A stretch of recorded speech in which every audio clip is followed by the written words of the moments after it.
Olá, tudo bem? Espero que sim. Sejam bem-vindas, bem-vindos e bem-vindes à nossa aula sobre educação em valores nas escolas. Professora, como assim? Educar em valores na escola? Educar em valor é coisa da família. Valor vem de casa, né? Valor é que a gente aprende lá com os nossos pais e é responsabilidade da família educar. Não tem isso aí de educar em valores na escola. Né? A escola tem que trabalhar os conteúdos científicos, né? Ah, vai trazer mais uma tarefa aí para a escola? Né? A gente já tá cheio de coisa. Não, gente, vamos por partes. Se você, quando eu falei que nós trabalharíamos sobre educação em valores, teve essa perspectiva de, nossa, eu acho que educar em valores tem que ver, a educação em valores tem que se ocorrer na família, eu vou dizer que sim, você não está errado de que a educação em valores pode e deve acontecer na família. Né? A família é o nosso primeiro núcleo de relações sociais em que nós aprendemos determinados códigos, regras, valores, né? De como devemos nos comportar, o que é certo, o que é errado, o que é bom e o que é ruim. Mas, como nós vimos lá na nossa primeira aula, nós não convivemos só na família. Nós convivemos em outros marcos, assim como na escola. Nós convivemos, inclusive, com o nosso grupo de jogos, né? Quando a gente joga ali virtualmente, online, eu estou convivendo com outras pessoas, eu estou compartilhando ideias, pensamentos, valores, eu estou me relacionando e eu estou sendo impactada por essas relações. Né? Eu estou sendo impactada pelos valores sociais mais amplos. Lembra que nós falamos da sociedade da modernidade líquida, onde tem, né, nessa sociedade que nós temos vivenciado relações individualistas, aquela coisa que é para ontem, as relações supérfluas, essa coisa realmente líquida de não solidez, de superficialidade, de troca, tudo é momentâneo, tudo é substituível. Essas coisas também influenciam a forma como eu penso. Então não é só na família que eu aprendo a conviver. E se eu convivo na escola eu também aprendo a conviver. Mesmo que os professores não queiram ensinar valores, os valores estão sendo ensinados. Aí é que está o problema. Né? Porque aí a gente vai ver que quando não tem uma consciência, um trabalho intencional disso, se faz de tudo, se faz qualquer coisa e inúmeros valores e contravalores são ensinados.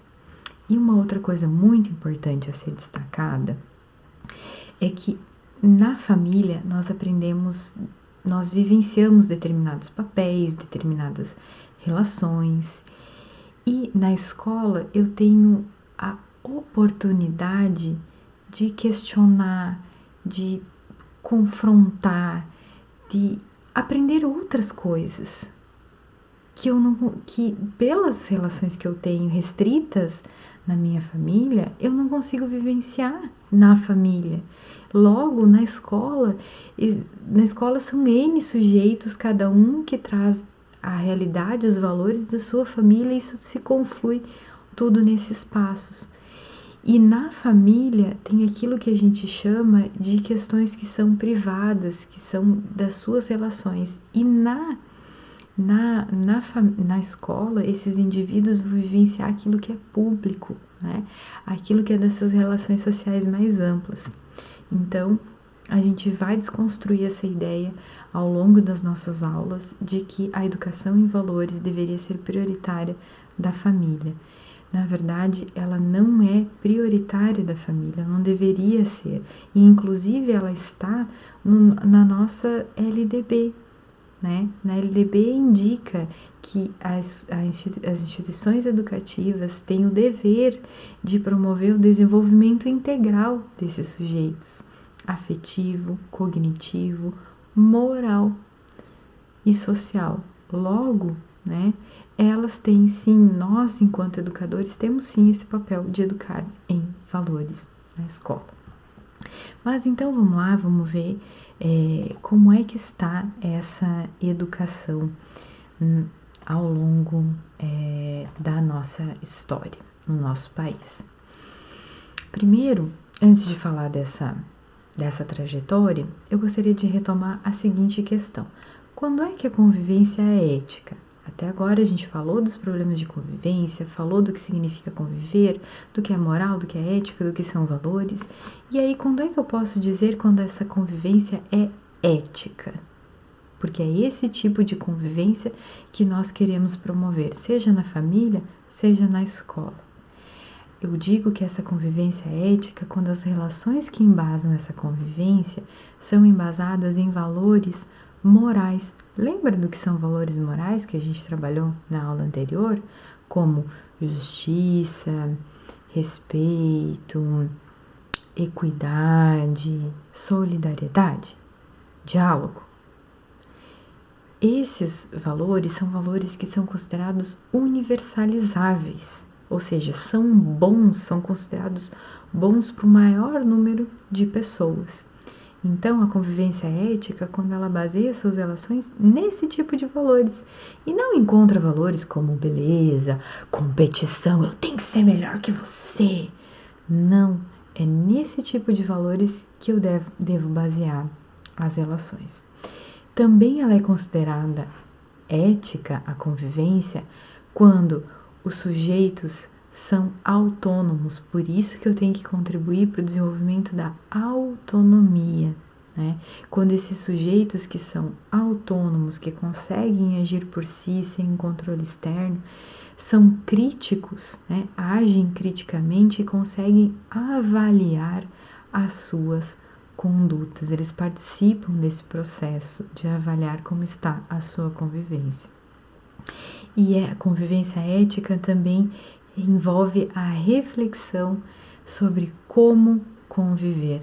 Lembra que eu falei que a ética tem a ver com reflexão, que ela é algo de segunda ordem, ou seja, a moral nos diz como agir. E a ética nos permite a pensar como conviver. Então, a convivência ética, quando na escola, na instituição, eu promovo esse tipo de relações justas, relações democráticas, relações de solidariedade, de cooperação, de ajuda, né? Quando os sujeitos conseguem pensar sobre seu comportamento e quando a convivência ela é refletida, ou seja, ela é pensada e compartilhada. E aí, sobre a reflexão da ética no cotidiano, eu vou deixar esse vídeo para vocês, gente, como sugestão de vocês assistirem em outro momento, porque o Mário Sérgio e o Clóvis são fantásticos, né? São dois filósofos que têm se dedicado a pensar a ética no nosso país. E nesse café filosófico, eles falam justamente sobre como a ética nos ajuda a pensar, né, as nossas relações. Quanto a ética envolve a liberdade de escolha, quanto a ética envolve uma hierarquização de valores. Tem uma parte muito legal em que o Clóvis fala sobre descascar o abacaxi da vida, né? O abacaxi da vida é nosso. Nós agimos, nós somos indivíduos que agem no mundo. E somos nós que escolhemos como agir, não é?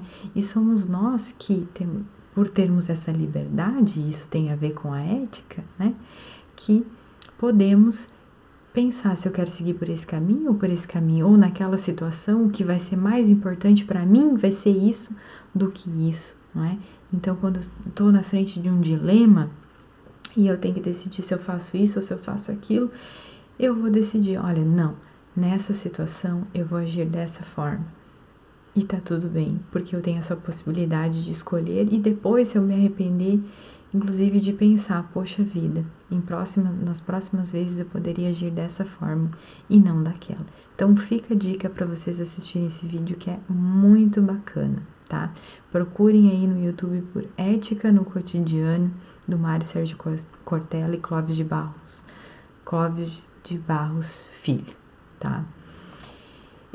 Então, pensando nessa educação para convivência ética ou educação em valores, né? A gente tem preferido, inclusive, usar esse termo de educação para a convivência ética, mas a gente, né, pode pensar na educação em valores.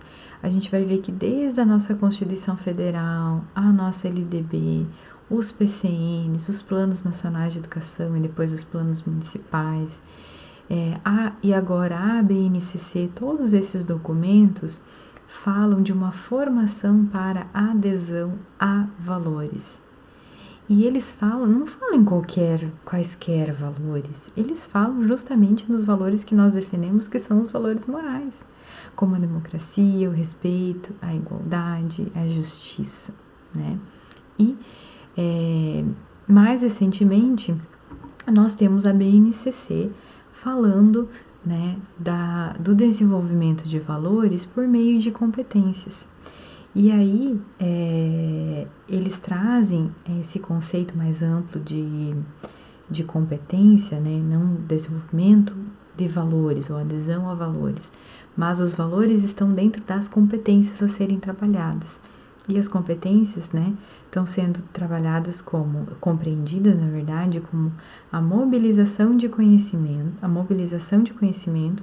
conceitos e procedimentos, habilidades para agir, né, habilidades tanto práticas, cognitivas e socioemocionais, atitudes e valores para resolver demandas complexas da vida cotidiana no pleno exercício da cidadania e do trabalho do mundo. E do mundo do trabalho, né? Então, a BNCC indica que o desenvolvimento de habilidades socioemocionais deve ser pensada a partir de princípios éticos necessários para a garantia de uma sociedade democrática inclusiva. Então, independente de críticas à BNCC, né, ao desenvolvimento de competências socioemocionais, o que eu quero trazer aqui é que existe a orientação para o desenvolvimento, a formação para a adesão de valores, ou seja, para que os indivíduos passem a aderir a determinados valores, né, no seu eu. E não são quaisquer valores, não é? A BNCC também defende a importância de uma visão plural, singular e integral do aluno e a valorização do seu protagonismo.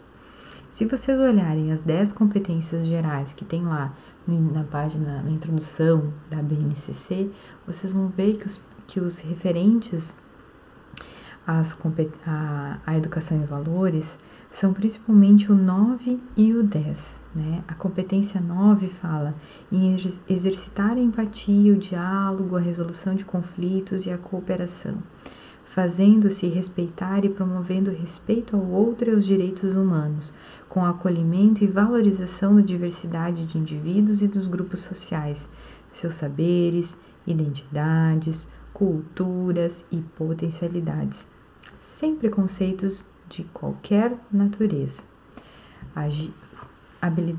Competência 10.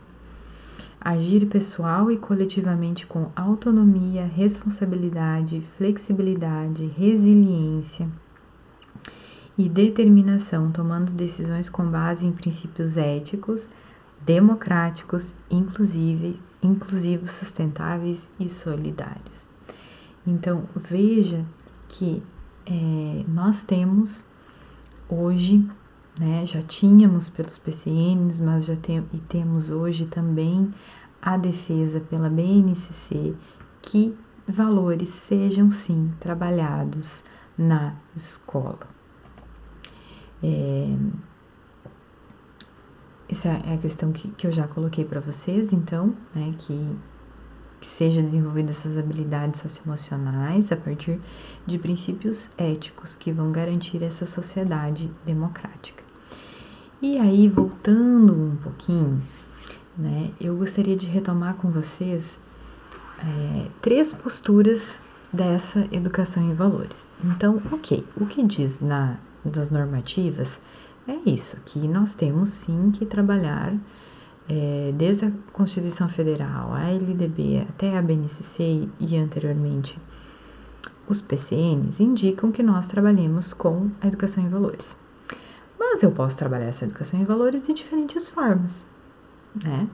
Eu posso trabalhar isso de forma impositiva, eu posso trabalhar isso fazendo do jeito que eu quiser, ou eu posso trabalhar isso de uma forma intencional e que vai realmente contribuir para a adesão desses valores, né, que são colocados como importantes de serem trabalhados e realmente contribuir para que eles sejam construídos pelos indivíduos, tá? Então, nessas 3 perspectivas de imposição, fazer o que quiser, e a relacional, o que são essas posturas, não é? Logo a gente vai ver onde é que a gente já viu a existência delas ao longo da nossa história. Mas a postura doutrinária, basicamente, é aquela que é uma imposição de valores. No texto da professora Maria Suzana de Stefano Menin, de 2000 ou 2002, Valores na Escola, no finalzinho desse vídeo tem a referência, mas eu acho que é o texto de 2000. Ela faz justamente essa diferenciação entre as posturas, e aí ela retoma que essa postura doutrinária se dá com base na imposição, ou seja, os valores, já existem valores que são considerados como certos. Lembra que eu falei que a convivência democrática, inclusive, permite que a gente pense sobre os valores? Pense sobre essa convivência? Na postura doutrinária, isso não é possível. Ou seja, já existe um código de como a gente deve agir, quais são os valores a serem seguidos, e esses valores são impostos para o indivíduo como certos. E geralmente se usa a força, a coerção, né, para que esses indivíduos sigam esses valores, esse comportamento, né? Então, qual é a consequência dessa imposição de valores? O que eu contribuo? Eu contribuo para a formação de sujeitos heterônomos. O que é um sujeito heterônomo? É um sujeito que ele age não por valores, por normas que ele internalizou como sendo importantes, como sendo certas, e que ele age de forma reflexiva, crítica, consciente do seu comportamento.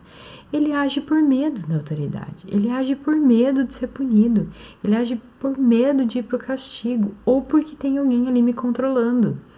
E daí o que acontece? Quando não tem aquele controle, eu vou fazer o que eu quiser. E aí, esse indivíduo que vai para a sociedade, que não aprendeu a refletir sobre os valores, que não aprendeu a pensar sobre o seu comportamento, que só age quando tem alguém vigiando, né? Ou só age se por medo de levar uma multa, ou de ser castigado, ou de ser preso, ou qualquer outra coisa. Que tipo de indivíduo é esse que vai ter na minha sociedade? Será que é um indivíduo que vai conseguir pensar no outro? Não é? Um indivíduo que vai pensar numa convivência melhor, formas melhores de se relacionar? Dificilmente, né?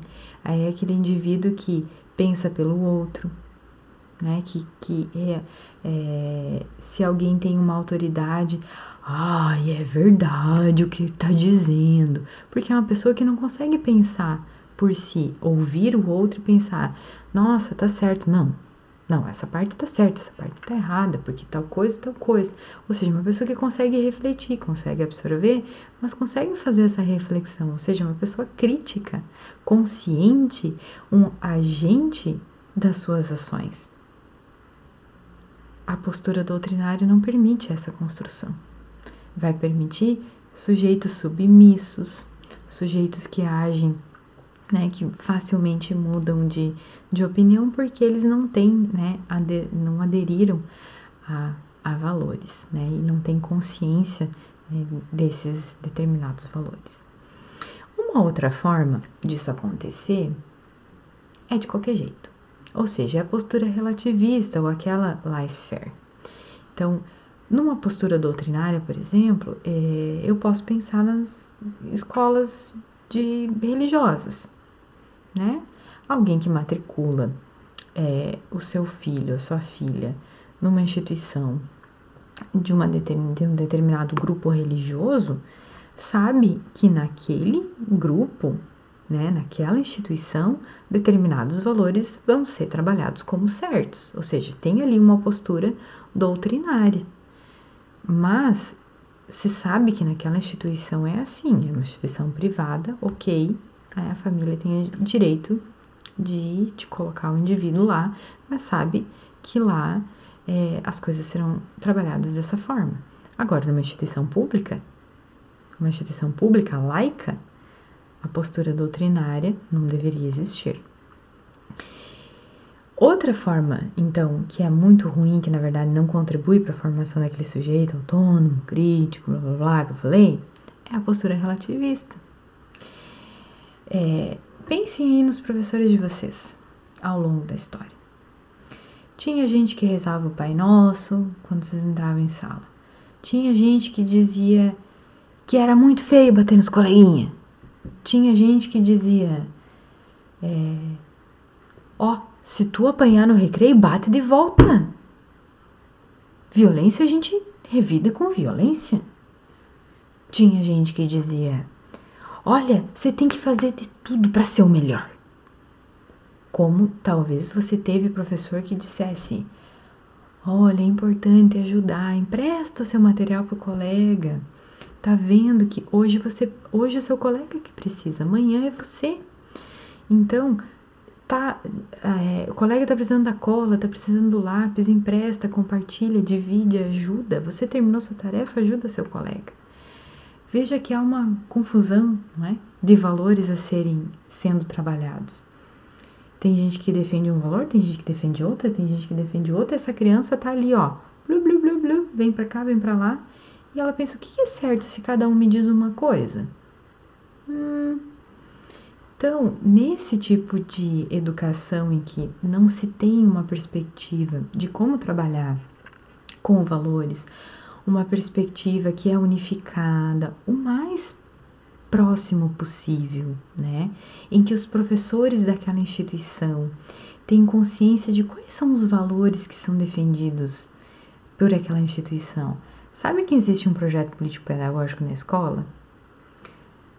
Sabe que nesse projeto pedagógico existem uma parte que diz valores da escola, missão da escola, objetivos da escola? Muitas vezes esse projeto político-pedagógico ele é construído por alguém, não é construído coletivamente. E isso contribui para que as pessoas não tenham consciência daquilo que a escola quer. O que essa instituição quer? Que tipo de relações que essa instituição deseja promover? E aí vai trabalhar coletivamente, de forma que, né, haja um consenso entre o trabalho dos diferentes professores, dos diferentes profissionais daquela instituição, né? Então, a postura relativista, que é o laissez-faire, cada um faz o que quer, da forma que sabe, né? E eu não vou julgar os professores que tentam fazer, né, alguma coisa, que tentam promover relações melhores da forma como eles podem, quando na escola não tem essa compreensão, não tem essa perspectiva. Porque na boa intenção as pessoas estão fazendo, né, alguma coisa. Mas qual que é a consequência disso? A consequência disso é também uma não formação adequada para educação, né, para adesão a valores. Talvez ali a gente possa ter alguns sujeitos que tenham boas experiências com determinados professores, ou com determinados colegas, e isso tenha um bom resultado para a sua formação, para a formação da sua personalidade ética, mas pelo contrário também pode acontecer, não é? é um sujeito que também não vai aprender a pensar em como agir, né? Não vai aderir a valores. Também é um sistema que promove uma postura que promove a heteronomia. Né? E por fim, a gente tem a postura, na verdade, que é a mais adequada, que a gente defende como uma postura intencional de educação em valores. E é uma postura em que as pessoas sabem quais valores devem ser a base das relações, quais valores devem ser trabalhados, quais valores devem ser potencializados. E não são quaisquer valores. E não são valores não morais ou contra-valores. São valores universalizáveis, como aqueles, né, que nós já falamos, o respeito, a democracia, a justiça, o diálogo. E é uma postura em que os valores são vivenciados nas relações. Então, enquanto na postura doutrinária, ou às vezes na relativista, o professor usa do verbalismo para dizer faça isso porque isso e aquilo é importante, e isso não vai ter tal consequência. Na postura relacional, se eu quero ensinar sobre justiça, eu, enquanto professora, vou ser justa com os meus alunos. E vou procurar que eles sejam justos entre eles, que eles pensem sobre a justiça e que eles identifiquem quando uma injustiça está acontecendo e o porquê e as consequências. Se eu quero que eles aprendam a falar a verdade, a ser sinceros, eu vou ser sincera com eles. Eu não vou tolerar mentira. Eu não vou tolerar falsidade. Eu não vou tolerar nada disso entre eles. E vou dizer, né, e vou incentivar que eles falem a verdade, que eles sejam verdadeiros. Ou seja, a verdade vai estar presente nas relações. Se eu quero que eles aprendam a dialogar, eu vou incentivar que eles se expressem e que eles ouçam, porque o diálogo não é só falar, o diálogo tem que ouvir, e é uma escuta atenta, é uma escuta qualificada, é aquela escuta que envolve a conexão com o outro, e aí já vem a empatia.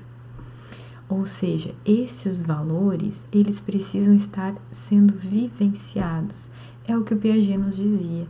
Mais para frente a gente vai verificar com mais calma os detalhes dessa postura relacional, né, de educação em valores.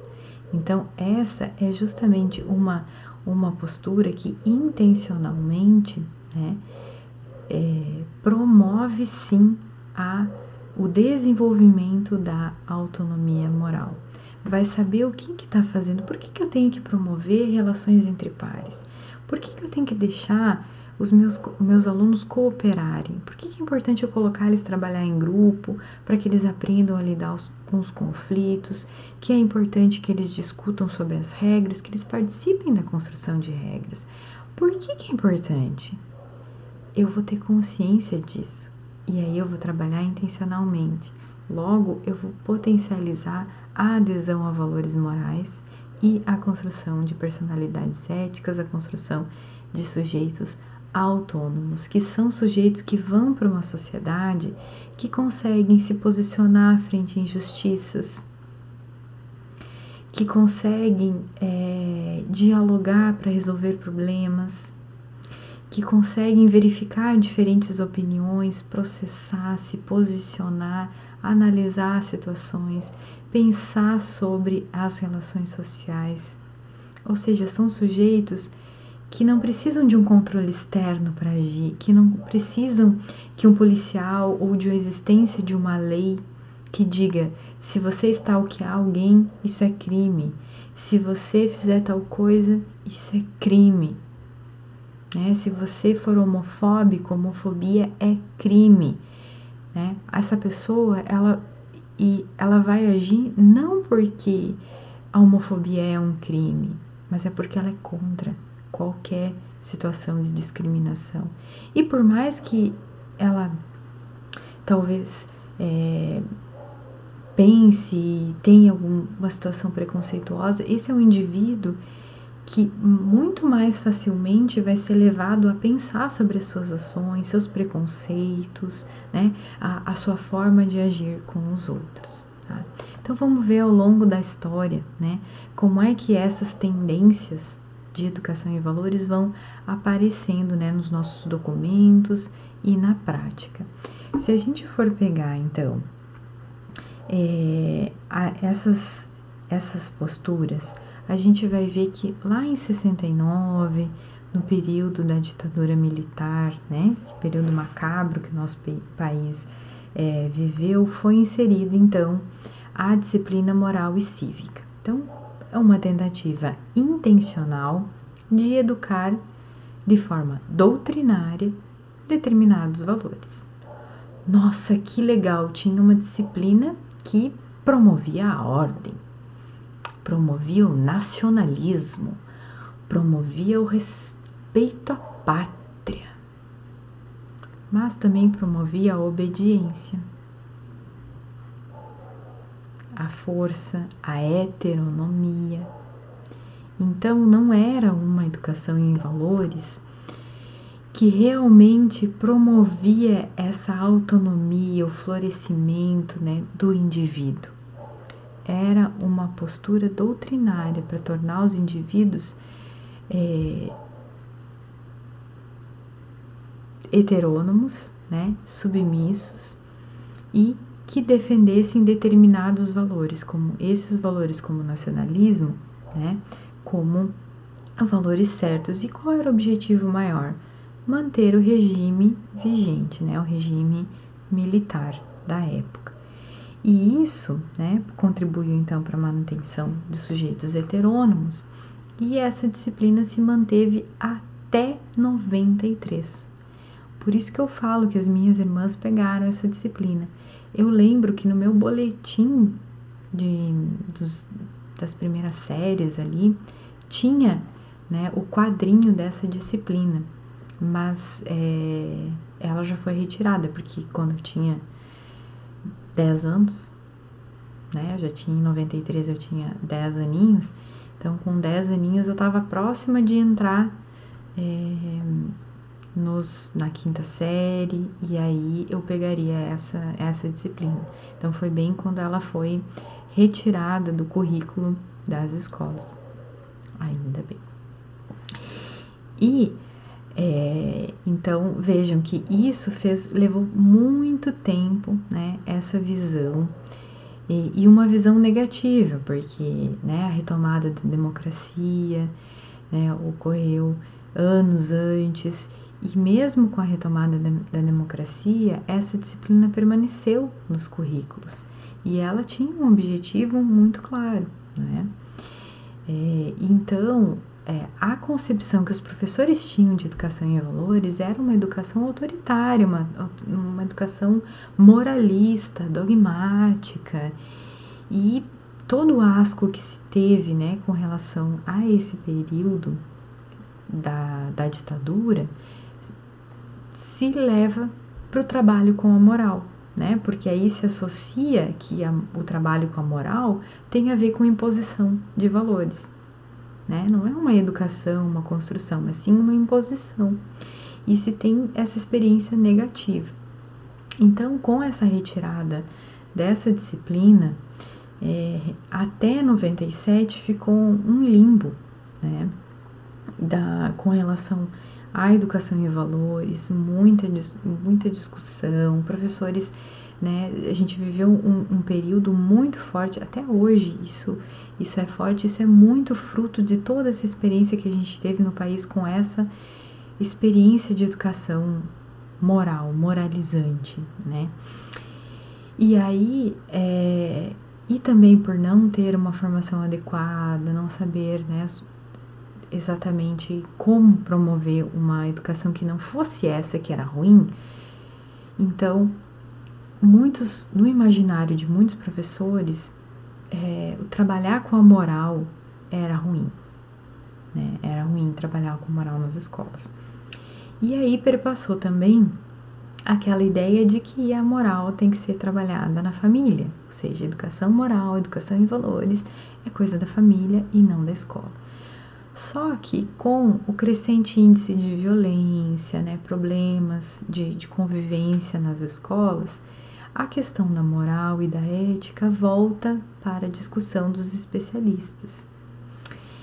E nós temos um corpo, né, temos uma área, inclusive eu faço parte do GT Psicologia e Moralidade da ANPEP, que é a Associação Nacional de Pesquisadores de Pós-Graduação em Psicologia. E tem diferentes grupos de trabalho, e um desses grupos de trabalho, que é bem antigo na ANPEP, é de Psicologia e Moralidade e reúne, né, pesquisadores bem antigos, desde o professor Yves Latai, que eu passo alguns materiais para vocês, e vou passar no decorrer da disciplina, a professora Suzana Menin, e outros pesquisadores que se debruçam a entender essas questões.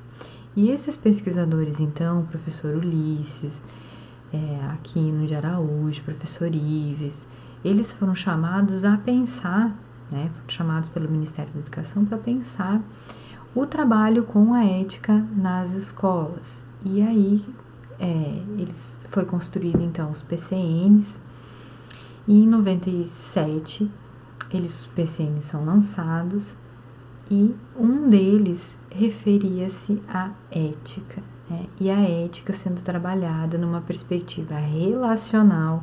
Então, o material do PCN está muito bem construído, gente, é um material riquíssimo, que define o que é moral, que define o que é ética, define o que são valores, fala da construção da adesão a valores, do desenvolvimento moral do indivíduo, traz parâmetros, né, objetivos para você trabalhar com a ética na escola e de que forma, né, para que ela seja intencional e seja realmente, né, contribua para o desenvolvimento da autonomia dos sujeitos. Só que tem um problema, porque fica a ser trabalhado de forma transversal. Ou seja, enquanto aqui, porque tinha uma recusa muito grande com o trabalho moral em função da existência de raio dessa disciplina anterior ali de moral e cívica. Então, optou-se, né, em função dessa grande resistência também, por trabalhar tanto com a pluralidade, com o meio ambiente, com a ética, como temas transversais. E aí o que aconteceu? O que era para ser trabalhado por todo mundo não foi trabalhado por ninguém. Muito em função disso que eu falei para vocês, dessa resistência com essa disciplina, com essa coisa, isso é coisa da família. Então eu não sei como fazer, porque trabalhar intencionalmente com educação e valores não é fácil, exige formação e é algo difícil. Então, em meio a tantas demandas da escola, né, se discutia como fazer isso, mas é algo que ficou, permeou e, na verdade, não foi posto em prática. Tanto é que em 2013, veja, os PCNs foram lançados em 97.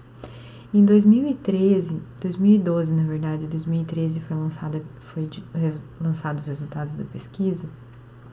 Um grupo de pesquisadores liderados pela professora Suzana Menin, Patrícia Battaglia, Juliana Zec, né, e outros pesquisadores levantaram uma pesquisa, conduziram uma pesquisa em âmbito nacional, nas 5 regiões do país, tentando identificar projetos bem-sucedidos de educação em valores nas escolas.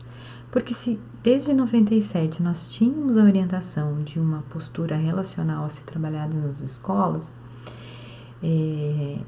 como é que estava isso? Esperava-se que boa parte das escolas desenvolvessem de forma transversal o trabalho com a ética, ou seja, trabalhassem a adesão a valores, a formação de sujeitos autônomos. E o que essa pesquisa descobriu, eles conseguiram coletar mais de 1.000 questionários das 5 regiões do país, foram muitos pesquisadores envolvidos, e dos mais de 1.000 questionários que eles tiveram de volta, apenas 13 propostas foram consideradas ainda bem-sucedidas. Não eram perfeitas em educação e valores, tinham as suas coisas boas, né, que que poderiam ser consideradas como bem-sucedidas, mas também tinham as suas limitações. A gente vai ver um pouquinho sobre elas nas aulas seguintes. A gente vai analisar, inclusive, alguns desses projetos para verificar, né, os avanços e os desafios que as escolas enfrentam. Então vejam, se dessa imensidão que é o Brasil, né, das 5 regiões brasileiras, apenas 13 projetos, ou seja, as escolas não conseguem trabalhar com educação em valores. É difícil, são poucas as instituições e às vezes essas ações são desenvolvidas em função de que tem um professor mais sensível, tem uma diretora, uma coordenadora pedagógica que quer trabalhar com essas questões, engaja um projeto e depois essa pessoa sai desse cargo ou larga o projeto, sai da escola e o projeto morre, porque a educação em valores não é trabalhada como algo da escola, às vezes fica restrito no professor, e isso é um problema que nós temos que enfrentar. Mas o que nós temos percebido, nós pesquisadores da educação em valores, temos percebido é que as escolas estão mais sensíveis para essa temática. As escolas estão sim abertas a pensar as questões da convivência, a pensar como promover melhores relações, como promover a construção de sujeitos que sejam respeitosos, que sejam justos, que não saiam batendo nos colegas, que não façam bullying, que não façam cyberbullying, que não sejam homofóbicos, que não sejam transfóbicos, que não sejam racistas. Às vezes a escola não sabe como fazer, mas ela está sensível, não é? E agora também com a BNCC, essa retomada do desenvolvimento das competências socioemocionais está forte, não é? Muitas escolas particulares já correram para tentar ver como desenvolver essas competências, muitas escolas públicas estão tentando participar de projetos, participar de formações, para aprender, avaliar a convivência, verificar como é que podem desenvolver ações. E a formação de vocês, futuros pedagogos, perpassa por isso também, né? Eu espero que vocês, enquanto profissionais, também possam pensar intencionalmente essa educação em valores. E aí eu coloquei esses morceguinhos aqui, gente, porque para retomar uma questão que é delicada, sim, mas que a gente precisa pensar, que mostra nessa volta de um período sombrio, de um período, né, difícil, de um período muito, né, ruim para o nosso país, de imposição, de doutrinamento efetivo, da questão cívica, da questão da ordem, do nacionalismo. E isso a gente pode ver em função do Programa Nacional das Escolas Cívico-Militares. Então, aquilo que se defendia lá durante a ditadura militar parece voltar com certa força nessa proposta do governo no Programa das Escolas Cívico-Militares, que tem uma postura, que tem determinados valores, apesar deles colocarem o trabalho com valores de forma aberta, eles têm regras impostas, eles têm determinados valores a serem seguidos, eles falam inclusive da cor do cabelo, da forma como os sujeitos têm que se vestir, enfim, o que denota o não respeito à diversidade das pessoas. Então, esse programa nacional, esse desejo do governo implementar, transformar escolas públicas em escolas cívico-militares, traz uma preocupação muito grande na nossa área com relação à educação em valores. Eles têm um discurso, né, de implantar essas escolas em instituições que têm um baixo índice de desenvolvimento, que tem muitos índices de violência, né, como uma solução tanto para a questão da aprendizagem dos indivíduos como os problemas da escola. E aí a gente tem um corpo muito grande, inclusive, de professores que defendem. Gente, no Paraná, né, o objetivo desse programa era ter cerca de 200 e poucas escolas até 2023. Só no Paraná foram cerca de 200 que aderiram ao programa. né? Então, o Brasil já atingiu a meta só no Paraná. Então, há um incômodo da comunidade, há um incômodo das escolas com a questão da convivência e uma crença de que um regime autoritário vai resolver o problema, né? Vai contribuir para as questões de enfrentar as questões de disciplina, né? Promover melhores comportamentos. Mas nós conduzimos, eu tive uma aluna de TCC, a aluna Bianca Canaestro, que desenvolveu um trabalho analisando a proposta, né, os princípios das escolas cívico-militares que estão presentes no manual de implementação dessas escolas. E aí ela faz um comparativo, né, verificando a proposta das escolas cívico-militares e a proposta de educação em valores que a gente defende. E aí o que ela verifica é uma educação que visa relações autoritárias, o respeito é imposto, não tem espaço para o desenvolvimento consciente do respeito, as regras já são pré-estabelecidas, há um excesso de regras, regra para tudo, punição, para cada quebra de regra, uma punição, cada vez uma punição maior, né? Aqui, né, as sanções expiatórias, o trabalho com valores, eles até preveem um momento semanal para trabalhar com valores, mas organizado por militares, e a gente sabe quais são os valores que são defendidos, ou seja, não são os valores democráticos, os valores universais, como nós vimos na perspectiva relacional. Eles defendem claramente o civismo, a dedicação, a excelência, a honestidade e o respeito. Ok, honestidade e respeito estão presentes, né? Mas esses outros valores, será que realmente seriam esses os valores a serem trabalhados, né, para a formação de sujeitos autônomos, que se preocupem com os outros, que vivem uma sociedade melhor, né? E da forma como militares vão trabalhar, a gente sabe que eles trabalham, né, numa perspectiva de ordem, de imposição. Também a questão do respeito é um respeito unilateral, é um respeito que é imposto. Eles até preveem a criação de conselhos de classe, associação de responsáveis e mestres, mas a gente questiona isso, inclusive devido à quantidade de regras de comportamento. Será que há liberdade realmente de expressão, de pensar, se esses indivíduos entenderem que a convivência não tá legal, que poderia agir de outra forma? Será que vai ter espaço nesse ambiente para se pensar de forma diferente, pensar outras relações? Então, o que a gente percebe, na verdade, é um momento de muita preocupação com relação à educação em valores nas escolas, apesar de que a gente tem o trabalho com a BNCC, né? Apesar de todas as críticas, né, à BNCC e as outras propostas do governo, mas a educação em valores, ela está ali. A questão é, qual é a formação desses professores, quais são os espaços para formar esses sujeitos, esses professores se formarem e desenvolverem realmente uma educação em valores efetiva.